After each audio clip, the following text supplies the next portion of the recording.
အားလုံးပဲမင်္ဂလာပါကျွန်တော်ရဲ့အကြိုက်တုံးဝယ်အများနဲ့တင်ပေးနေကြဖြစ်တဲ့ MCFC Insider 3.0 YouTube channel ကနေညီကိုတွေအားလုံးကိုပြန်လည်ကြိုဆိုလိုက်ပါတယ်အားလုံးပဲမင်္ဂလာပါကမ္ဘာကြီးကလည်းတုံးဝဲလုံးဆင်ပြေခဲ့ကြမယ်လို့ထင်ပါတယ်မနေ့ကကျွန်တော်ဒီ channel မှာပေးခဲ့တဲ့တုံးဝဲလုံးအဆင်ပြေခဲ့တယ်ပေါ့နော်ပြီးကျွန်တော် Telegram channel မှာတင်ပေးတဲ့လက်ဆောင်ပွဲလည်းအဆင်ပြေခဲ့သလိုကျွန်တော်ရဲ့ Premium ရောင်းပွဲဆိုလို့ရှိရင်လည်းဒီမောင်းမှာပေါက်ခဲ့တယ်ပေါ့နော်မနေ့ကအကုန်လုံးဒီပေါင်း all win လို့ပြောလို့ရတယ်ဒီနေ့မှလည်းတုံးပွဲရွေးချက်ထားတယ်ပေါ့နော်ဒီတုံးပွဲကလည်းကျွန်တော်ဒီနေ့စိတ်ကြက်ဖြစ်မဲ့တုံးပွဲပေါ့နော်ဒါပေမဲ့တခုတော့ share ပေါ့နော်ကျွန်တော်ဒီခုစကန်နေစပိန်လာလီဂါပွဲတွေတော့မရွေးသေးဘူးဗျအဓိကဘာကြောင့်လဲဆိုတော့ဒီခြေတွေလည်းကောင်းကောင်းမတည်သေးဘူးဒါပေမဲ့ဒီအနီးကခြေတန်းတွေပါရေးတခြားလေးလိုက်ကြည့်ပြီးမှ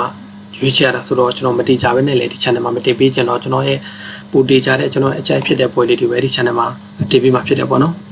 ်ဒီနေ့ကတော့ကျွန်တော်ရွေးချယ်ထားတဲ့တုံးပွဲကတော့ကျွန်တော်ဒီဂျာမန်လီတူကနှစ်ပွဲပါမယ်တပွဲကတော့ဂျီချန်ပီယံရှစ်တဲ့တပွဲတုံးပွဲရွေးချယ်ထားတယ်ပေါ့နော်ဒီတော့သွားလိုက်အောင်ဗျာကျွန်တော်တော်တဲ့ channel တော့ပမ်ကြည့်ကျွန်တော်ဒီ YouTube channel လေးကို like and subscribe လုပ်ပြီးတော့ပြောလိုက်ပါတယ်ကျွန်တော် Telegram channel မှာလည်းပွဲလက်ဆောင်တင်ပေးနေပါတယ်စိတ်ဝင်စားရင်ကျွန်တော် Telegram channel ကိုဝင်ရောက် join လုပ်လို့ရပါတယ်ဒီတော့သွားလိုက်အောင်ပေါ့နော်ပထမဆုံးပွဲနေတဲ့ကတော့ဒီဘယ်လိုပြောမလဲဂျာမန်လီတူပွဲတင်တဲ့ကတပွဲဖြစ်တယ်ပေါ့နော်ဘီလီဖီနဲ့အန်နာချီဆိုတဲ့ပွဲလေးရွေးချက်ထားပါတယ်ဒီပွဲမှာလက်ရှိပေးထားတဲ့ခြေတန်းရဘီလီဖီတို့ကနေပြီးတော့ဝက်ပလက်50ပေးထားတယ်ကိုပေါင်းချင်း 3D ဆိုတဲ့အနေထားပေးထားတယ်ဘီလီဖီတို့ကတော့အပွင့်ပွဲမှာဆိုလို့ရှိရင်တို့အဝေးပွဲမှာဒီကာဆိုဝါဆိုတဲ့အတင်းကိုသူဒီ2-1ဆိုတဲ့ပတ်စံနဲ့ရှုံးထားတယ်တစ်ဘက်ကဒီဝီနာချီကတော့တည့်ရတဲ့အတိုင်းပဲအိမ်ပွဲမှာပြတ်တက်နိုင်ထားတယ်ပေါ့နော်ပြတ်တက်ဒီဝါတာပရီမီလိုတင်းမျိုးကိုဟန်နိုဗာလိုတင်းမျိုးကိုအပြတ်တက်နိုင်ထားတယ်ဗျဒါပေမဲ့ဟန်နိုဗာနဲ့နိုင်ခဲ့တဲ့ပွဲတော့ကဟန်နိုဗာတော့တော်တော်လေးဒီကူးကန်ခေခဲ့တာတွေရောကန်ဆူကတာကြောင့်သူတို့တက်တက်ရခဲ့တာပေါ့နော်အဲ့ပွဲမှာခြေထားခဲ့တာကဟန်နိုဗာတာခဲ့တာဒီအန်နာဂျီကမနစ်ကရာတွေကခုနှစ်မှာတက်လာပေါ့နော်ခုနှစ်မှာဒီဘွန်ဒလီဂါ2ကိုတက်လာတယ်မနစ်ကတော့ဘွန်ဒလီဂါ3မှာစော့နေတယ်ပေါ့နော်ဒါပေမဲ့အဆင့်အဲ့တော့ဘွန်ဒလီဂါ3မှာလည်းသူတို့ကအဆင့်3နဲ့တက်လာခဲ့တာဗျအဲ့သူတို့ရဲ့လီမှာ3မှာတော့ကလည်းသူတို့အနေနဲ့အိမ်ဝင်းကောင်းခဲ့တာဗျသူတို့အဆင့်2နဲ့တက်ခဲ့တာပေါ့နော်ဓာတ်ရိုက်တက်ခွင့်ရခဲ့တဲ့ထက်မှပါတယ်အဲ့ဒီမနစ်ကရာတွေကလည်းသူတို့ရဲ့3မှာဆိုလို့ရှိရင်ဘွန်ဒလီဂါ3မှာဆိုလို့ရှိရင်အိမ်ဝင်းပေါင်ကောင်းခဲ့တဲ့ထက်မှပါတယ်အိမ်ဝင်းမှာဆိုလို့ရှိရင်သူတို့အမှတ်များစုရတယ်ပေါ့နော်ပီကိုလည်းနေတယ်ရာကိုလည်းအများကြီးတွင်းခဲ့တာအိမ်ဝင်းကနေတွင်းခဲ့တာဗျဝေးဝင်းတော့နည်းနည်းလေးအားနေတယ်ဗျခဏကန်မှာဘီလီဖီတိုရဲ့အိမ်ဝင်လာကန်မှာဆိုတော့လွဲမှာမဟုတ်ဘူးလို့ကျွန်တော်ထင်တယ်သူတို့အခုဘက်မှာဟန်နိုဗာကိုနိုင်ခဲ့တဲ့ပွဲတော့ကလည်းကန်လည်းကန်ကောင်းခဲ့ရလဲပါတယ်ပေါ့နော်ပြီးရင်အိမ်ခွဲလည်းဖြစ်တော့သူအားသားချက်ရှိတော့သူတို့အနိုင်ရလိုက်ရခဲ့တာပေါ့နော်ဒီကတော့ဘီလီဖီရဲ့အိမ်ခွဲတော့ကန်မှာဆိုတော့သူတို့အနိုင်ရလက်ထပ်ပြီးတော့လှုပ်ဆောင်မှုတော့မလွယ်တော့ဘူးလို့ကျွန်တော်ထင်တယ်ဘီလီဖီတို့ကလည်းကိုယ်ဘက်မှာကာဆူအောင်ရှုံးထားတာဖြစ်တဲ့အတွက်ဒီဘက်မှာတော့အကောင်းဆုံးပြင်ဆင်လာလိမ့်မယ်လို့ကျွန်တော်ထင်တယ်ဘီလီဖီကတော့တည့်ရတယ်မနစ်ကရာတွေကတော့ဒီဂျာမန်လီတူမှာပဲကန်တာပေါ့နော်သူကလည်းမနစ်ကရာတွေမှာတန်တက်လာပေါ့နော်ဂျာမန်လီတူမှာကန်နေရဲ့ဂျာမန်လီတူမှာမနစ်ကရာတွေကတော့သူတို့အနေနဲ့အဆင့်73နဲ့တင်ခဲ့တယ်အဆင့်73နဲ့တင်ခဲ့တယ်ဆိုပေမဲ့အိမ်ခွင်းဖောင်တော့ကောင်းတယ်ဗျအိမ်ခွင်းမှာဆိုလို့ရှိရင်ကိုရာကိုရောပေကိုရောအတင်းတစ်ဖြစ်အောင်ကစားနိုင်ခဲ့တဲ့တမပါတယ်ဒီနေ့မှာတော့တန်တက်လာတဲ့ရီနာဂျီလိုအတင်းမျိုးကိုဘီလီဖီတို့အနေနဲ့အနိုင်ကန်နိုင်တဲ့ခြေသွားရှိရလို့ကျွန်တော်ထင်တယ်အမှန်တကယ်ဆိုတော့ဒီတင်းကြီးကဒီဘီလီဖီသွားလဲဗျမနစ်ကမှာဘိုဒလီက2ကိုရောက်လာတာဒီအဲ့ဒီရဲတဲ့နှစ်တုန်းကသူလည်း3မှာစောနေတဲ့အတင်းဗျအဲ့လိုတူလိုကိုလိုအတင်းလို့ပြောလို့ရတယ်ဒီနေ့တင်းအရက်ကွာတဲ့မှာမပေါ့အဲ့လိုတင်းမျိုးခုပေးထားတဲ့ဘီလီဖီက1.50ဆိုတဲ့ခြေတဲ့ကတော့ကျွန်တော်တော့ပြင်းတယ်လို့ကျွန်တော်ထင်တယ်ပေါ့နော်ဒါကြောင့်ဒီဘက်မှာတော့ကျွန်တော်တော့သလုံးနဲ့နိုင်တဲ့ခြေစွမ်းလည်းရှိသလိုနိုင်မှုလည်းလိုအပ်နေတယ်ပေးထားတဲ့ခြေတန်းလည်း1.50ဒီပေးထားတဲ့ခြေတန်းဖြစ်တဲ့အတွက်ကျွန်တော်ဒီဘက်မှာတော့အရှင်ဘီလီဖီပေါ်ဒီကိုပဲကြိုက်ပါတယ်သလုံးနဲ့တော့နိုင်အောင်ကန်တော့မယ်လို့ကျွန်တော်ထင်တယ်ပေါ့နော်ရီနာဂျီတို့ကလည်းဒီအတိုင်းပဲမနစ်ကရာတွေကလည်းအိမ်ခွင်းကောင်းခဲ့တဲ့အတင်းခုနေ့ရာဒီမှာလည်းအဖွင့်ပွဲမှာအိမ်ခွင်းမှာဆိုတော့ဟန်နိုဗာကိုဖြတ်လဲနိုင်ခဲ့ပြီဆိုတော့ကိုဒုတိယပွဲမှာတော့အဝေးကွန်းမှာထပ်ပြီးနိုင်ပွဲရအောင်အတွက်တော့မလွယ်တော့ဘူးလို့ကျွန်တော်ထင်တဲ့အတွက်ကျွန်တော်ဒီဘက်မှာတော့အိမ်ရှင်ဘီလီဖီပေါ်ဒီလေးကိုကြိုက်ပါတယ်ကဲဒုတိယပွဲတော့လာအောင်မနော်ဒုတိယပွဲကတော့ဟန်နိုဗာနဲ့ဥပက်ဒီပွဲမှာလက်ရှိပေးထားတဲ့ခြေတန်းရဆိုလို့ရှိရင်တော့ဟန်နိုဗာတို့ကနေပြီးတော့level 20ရှုံးပေးထားတယ်ကိုပေါင်းကြီး3လုံး plat 30ဆိုတဲ့အနေထားပေးထားတယ်ဟန်နိုဗာကတော့အပုံဘက်မှာကိုပြည့်ရှုံးထားတယ်တစ်ဘက်ကဝူဘက်ကတော့တေးချထားတယ်ပေါ့နော် consistent ဆိုတဲ့အတင်းကိုတေးချထားတယ်ဒီဝူဘက်ကမနစ်ကမှခုနှစ်မှာတက်ဆင်လာပေါ့နော်မနစ်ကဘွန်ဒလီဂါမှာကန်နေတဲ့အတင်းဝူဘက်ဆိုတာကျွန်တော်ပြောလို့ရှိသလိုပဲဝူဘက်ဆိုတာအတင်းကြီးစင်းထဲမှာပါတယ်ဗျာဘွန်ဒလီဂါမှာတခြားချန်ပီယံလိတွေပိုင်းတော့ကန်ခွင့်ရခဲ့တဲ့အချိန်ဒီအတင်းကြီးသတင်းဖြစ်ခဲ့တဲ့အတင်းကခုတန်းဆင်လာပြီပေါ့နော်တန်းဆင်လာတဲ့အနေထားမျိုးမှာအခုကြီးတောင်ပြန်ပေးခံနေရတယ်ဗျာဒီဟန်နိုဗာလိုအတင်းကကြီးပြန်ပေးတာကိုခံနေရတယ်တော်တော်လေးစိုးတယ်လို့ပြောလို့ရမယ်ဒါပေမဲ့ကျွန်တော်အဖွင့်ပွဲတုန်းကလည်း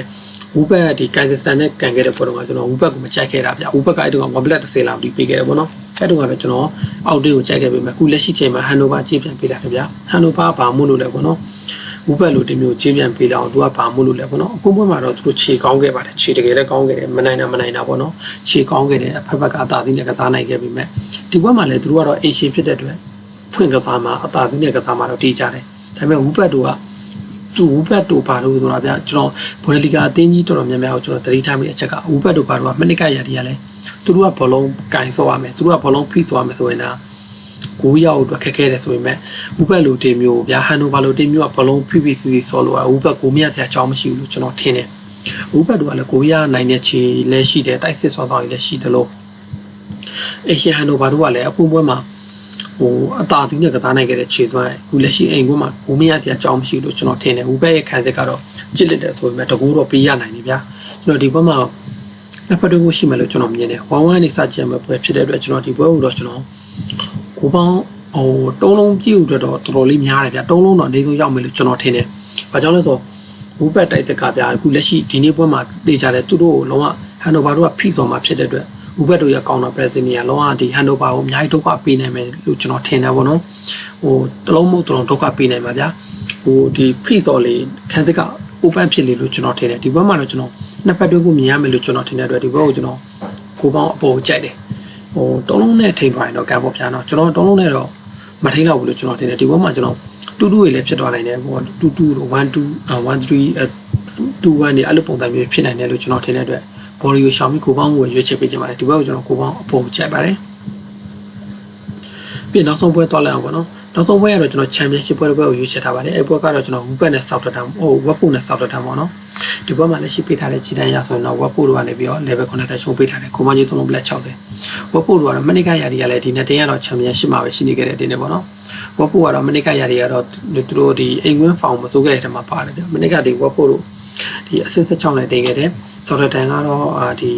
play off ကန်ခဲ့ဝင်ရခဲ့တဲ့ထဲမှာပါတယ်ဗျ